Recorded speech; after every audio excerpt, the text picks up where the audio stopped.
Assalamualaikum warahmatullahi wabarakatuh. Ibadallah rijalallah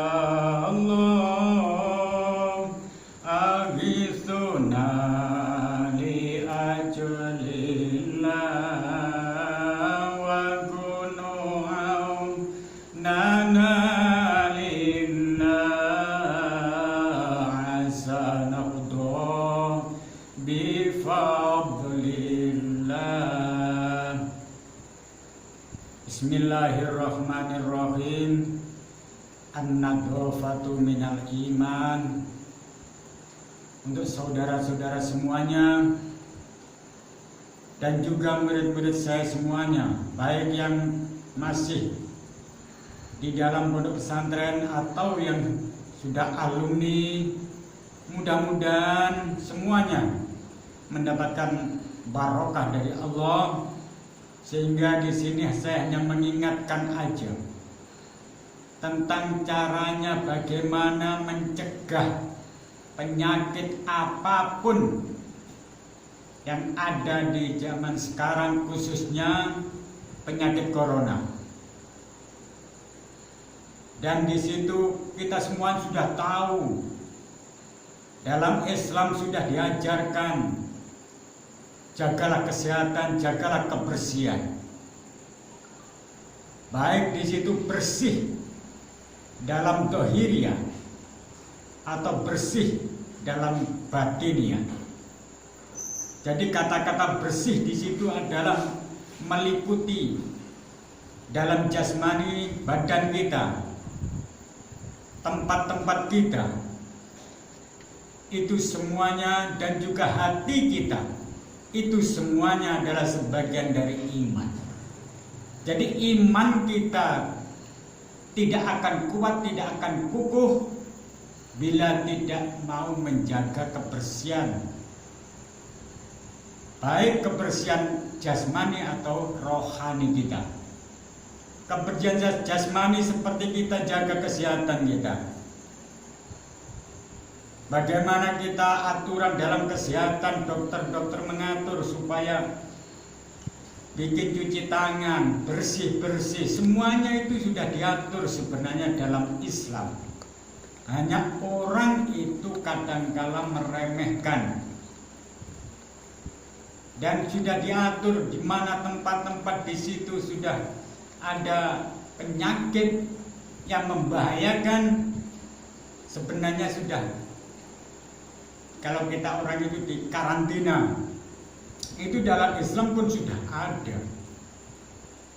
Tapi rata-rata orang itu meremehkan, ngenteng nih cara Jawa nih.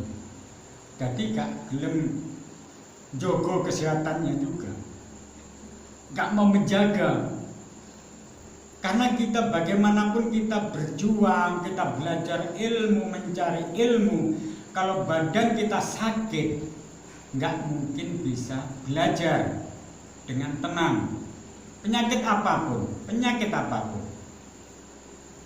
Di situ kalau badan kita sakit, kita nggak bisa belajar. Jadi jagalah kesehatan.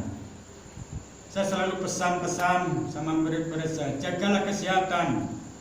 Selalu itu saya pesan, jaga kesehatan. Tujuan utama adalah apa? Itu kebersihan itu ada pengaruhnya besar dalam kesehatan badan. Kalau orang kotor aja, sering ngotori tempat pun pasti banyak penyakitnya juga.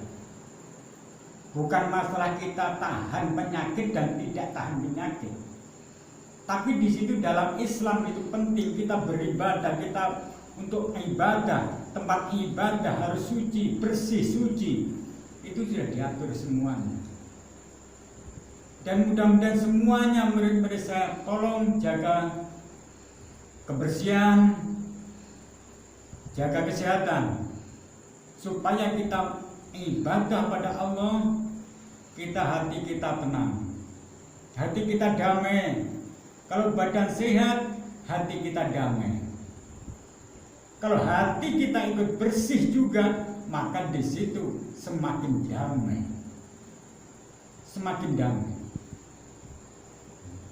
itu semakin damai. Kalau hati kita bersih, bersih dalam apa? Kalau hati kita termasuk dari rasan-rasan atau gibah, fitnah, suka mencari kejelekan orang lain, tidak mau mencari kejelekan sendiri, nggak mau introspeksi diri. Itu termasuk penyakit-penyakit yang ada di hati. Penyakit hati itulah melihat orang, selalu melihat orang lain, mencari kesalahan orang lain. Ada orang lain enak sedikit, katanya ini itu. Dia mencari penyakit juga. Dia kalau sudah sering benci sama orang lain, maka hatinya dia kalau sering benci, maka di situ akan mengundang penyakit dalam diri kita. Kedamaian hati kita itu bisa damai. Penyakit itu biar nggak mendekat pada hati kita. Kita damai. Semuanya orang anggaplah baik, meskipun orang itu membenci kita. Biarkan aja. Karena kita hidup itu pasti ada ujian. Pasti ada ujian. Takut diuji jangan hidup. Jadi ujian itu pasti ada, macam-macam ujian.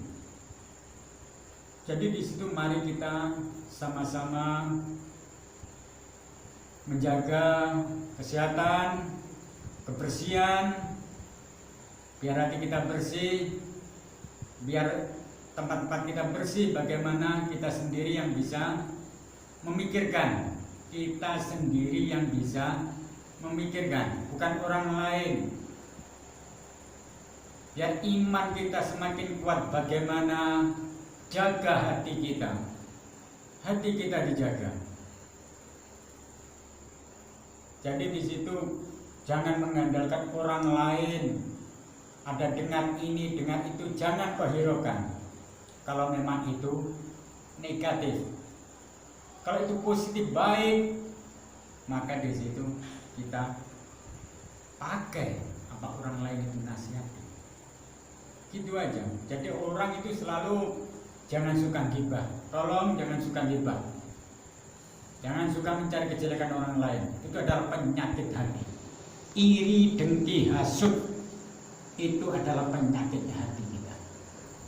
Mudah-mudahan kita semuanya ini dijauhkan dari penyakit dohiriyah, juga dari penyakit batiniah. Dan mudah-mudahan semuanya yang melihat ini, yang menonton YouTube ini, yang subscribe YouTube ini, yang ikut mendukung adanya YouTube ini, mudah-mudahan sama Allah selalu diberi berkah dan selalu diberi kesehatan, keselamatan oleh Allah, sehingga kehidupan kita semakin damai. Dari saya, kalau ada kesalahan saya minta maaf.